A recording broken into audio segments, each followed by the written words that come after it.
Namaste devotees, a very happy Mohini Ekadashi to all of you. On this auspicious day, a very auspicious yoga named Dhruva Yoga has come. So, I am chanting a very powerful and rare Mohini mantra. By listening to this powerful mantra, long-term success will be obtained. Sins of this birth and previous births will be destroyed. Mental peace will be obtained, and also moksha will be obtained. Along with this, focus will increase and happiness will be obtained. Before listening to the mantra, if you are new to the channel, subscribe the channel, press the nearby bell icon and select all options. Also comment as Jai Shri Krishna. ॐ नमो भगवते मोहिन्यै महामोहिन्यै स्वाहा। ॐ नमो भगवते मोहिन्यै महामोहिन्यै स्वाहा। ॐ नमो भगवते मोहिन्यै महामोहिन्यै स्वाहा। ॐ नमो भगवते मोहिन्यै महामोहिन्यै स्वाहा। ॐ नमो भगवते मोहिन्यै महामोहिन्यै स्वाहा। ॐ नमो भगवते मोहिन्यै महामोहिन्यै स्वाहा। ॐ नमो भगवते मोहिन्यै महामोहिन्यै स्वाहा।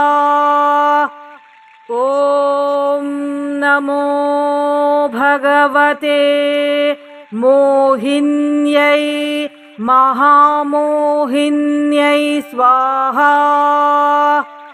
ॐ नमो भगवते मोहिन्यै महामोहिन्यै स्वाहा। ॐ नमो भगवते मोहिन्यै महामोहिन्यै स्वाहा। ॐ नमो भगवते मोहिन्यै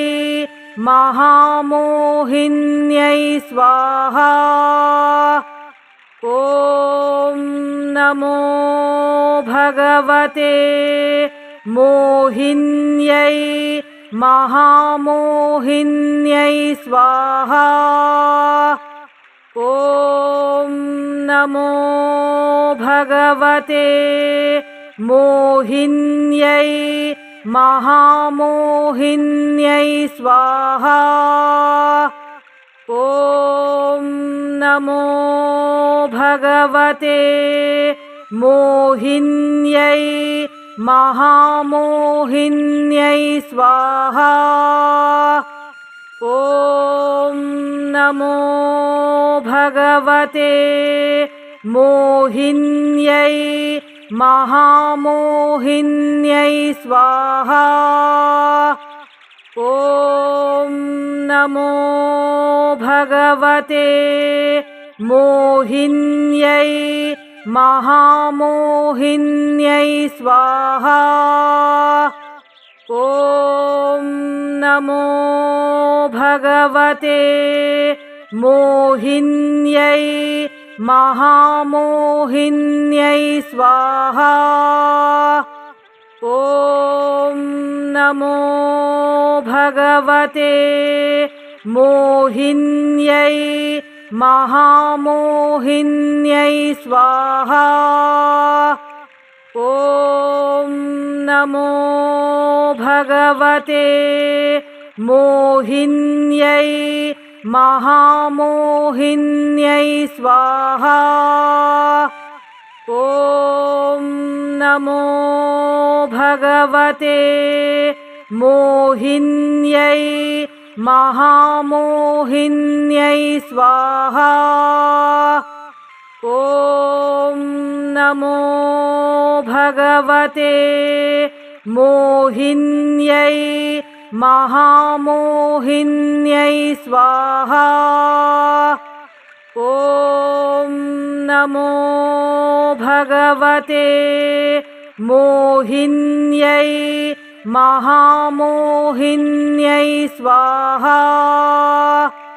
ॐ नमो भगवते मोहिन्यै महामोहिन्यै स्वाहा। ॐ नमो भगवते मोहिन्यै महामोहिन्यै स्वाहा। ॐ नमो भगवते मोहिन्यै महामोहिन्यै स्वाहा। ॐ नमो भगवते मोहिन्यै महामोहिन्यै स्वाहा। ॐ नमो भगवते मोहिन्यै महामोहिन्यै स्वाहा। ॐ नमो भगवते मोहिन्यै महामोहिन्यै स्वाहा।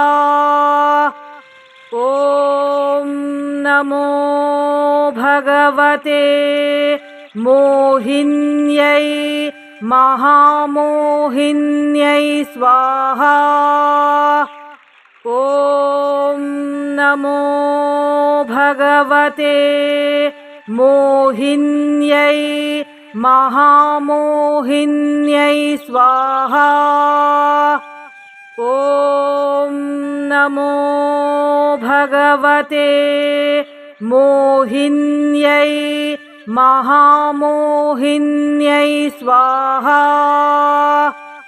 ॐ नमो भगवते मोहिन्यै महामोहिन्यै स्वाहा।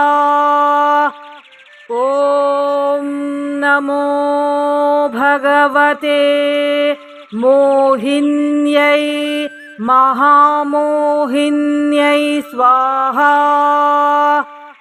ॐ नमो भगवते मोहिन्यै महामोहिन्यै स्वाहा।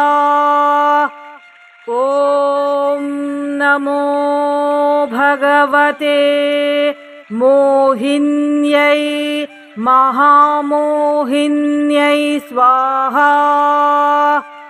ॐ नमो भगवते मोहिन्यै महामोहिन्यै स्वाहा।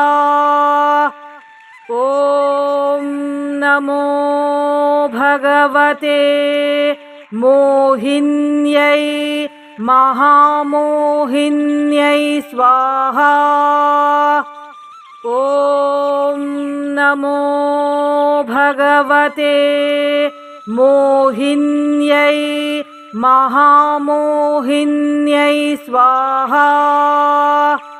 ॐ नमो भगवते मोहिन्यै महामोहिन्यै स्वाहा।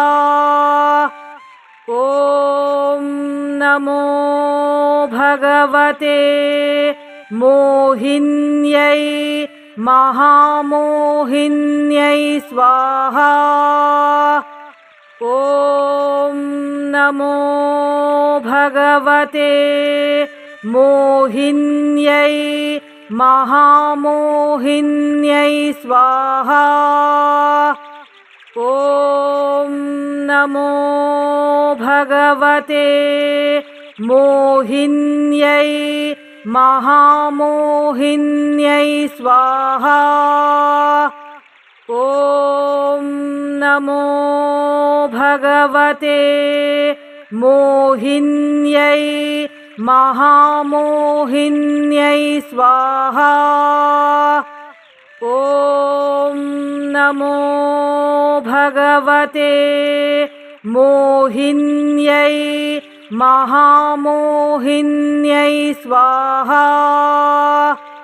ॐ नमो भगवते मोहिन्यै महामोहिन्यै स्वाहा। ॐ नमो भगवते मोहिन्यै महामोहिन्यै स्वाहा। ॐ नमो भगवते मोहिन्यै महामोहिन्यै स्वाहा। ॐ नमो भगवते मोहिन्यै महामोहिन्यै स्वाहा। ॐ नमो भगवते मोहिन्यै महामोहिन्यै स्वाहा। ॐ नमो भगवते मोहिन्यै महामोहिन्यै स्वाहा। ॐ नमो भगवते मोहिन्यै महामोहिन्यै स्वाहा। ॐ नमो भगवते मोहिन्यै महामोहिन्यै स्वाहा। ॐ नमो भगवते मोहिन्यै महामोहिन्यै स्वाहा। ॐ नमो भगवते मोहिन्यै महामोहिन्यै स्वाहा। ॐ नमो भगवते मोहिन्यै महामोहिन्यै स्वाहा। ॐ नमो भगवते मोहिन्यै महामोहिन्यै स्वाहा। ॐ नमो भगवते मोहिन्यै महामोहिन्यै स्वाहा। ॐ नमो भगवते मोहिन्यै महामोहिन्यै स्वाहा। ॐ नमो भगवते मोहिन्यै महामोहिन्यै स्वाहा। ॐ नमो भगवते मोहिन्यै महामोहिन्यै स्वाहा। ॐ नमो भगवते मोहिन्यै महामोहिन्यै स्वाहा। ॐ नमो भगवते मोहिन्यै महामोहिन्यै स्वाहा। ॐ नमो भगवते मोहिन्यै महामोहिन्यै स्वाहा। ॐ नमो भगवते मोहिन्यै महामोहिन्यै स्वाहा। ॐ नमो भगवते मोहिन्यै महामोहिन्यै स्वाहा। ॐ नमो भगवते मोहिन्यै महामोहिन्यै स्वाहा। ॐ नमो भगवते मोहिन्यै महामोहिन्यै स्वाहा। ॐ नमो भगवते मोहिन्यै महामोहिन्यै स्वाहा। ॐ नमो भगवते मोहिन्यै महामोहिन्यै स्वाहा। ॐ नमो भगवते मोहिन्यै महामोहिन्यै स्वाहा। ॐ नमो भगवते मोहिन्यै महामोहिन्यै स्वाहा। ॐ नमो भगवते मोहिन्यै महामोहिन्यै स्वाहा। ॐ नमो भगवते मोहिन्यै महामोहिन्यै स्वाहा। ॐ नमो भगवते मोहिन्यै महामोहिन्यै स्वाहा। ॐ नमो भगवते मोहिन्यै महामोहिन्यै स्वाहा। ॐ नमो भगवते मोहिन्यै महामोहिन्यै स्वाहा। ॐ नमो भगवते मोहिन्यै महामोहिन्यै स्वाहा। ॐ नमो भगवते मोहिन्यै महामोहिन्यै स्वाहा।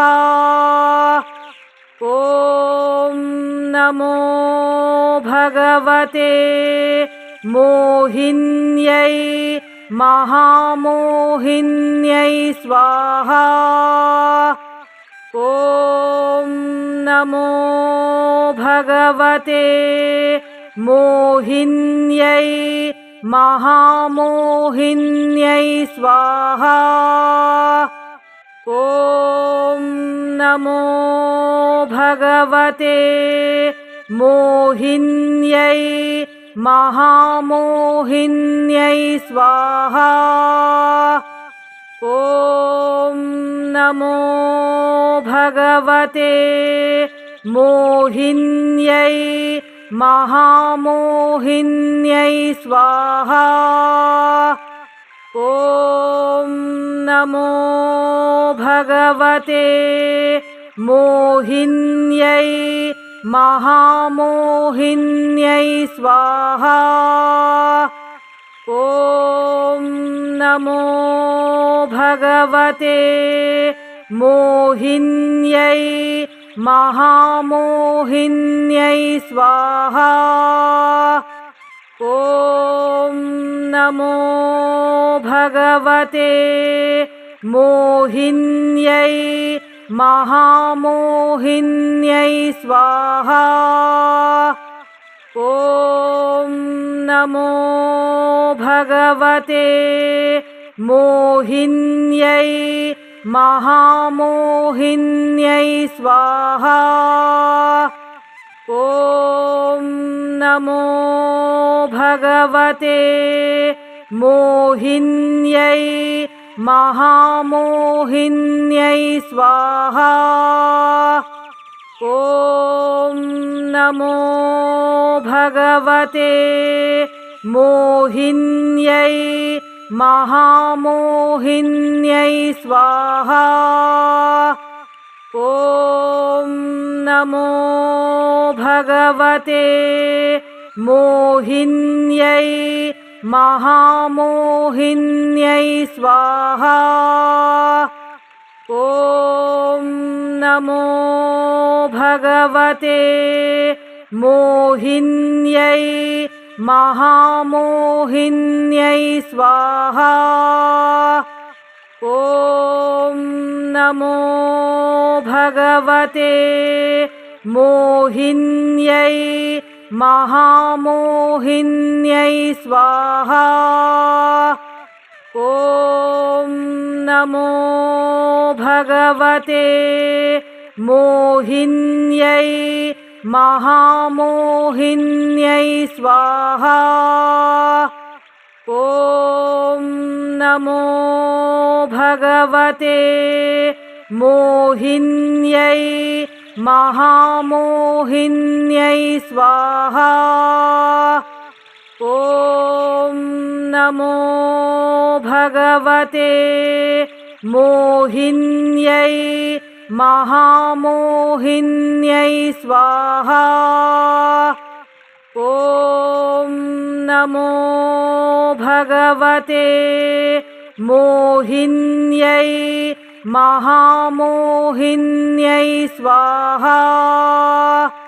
ॐ नमो भगवते मोहिन्यै महामोहिन्यै स्वाहा। ॐ नमो भगवते मोहिन्यै महामोहिन्यै स्वाहा। ॐ नमो भगवते मोहिन्यै महामोहिन्यै स्वाहा। ॐ नमो भगवते मोहिन्यै महामोहिन्यै स्वाहा। ॐ नमो भगवते मोहिन्यै महामोहिन्यै स्वाहा।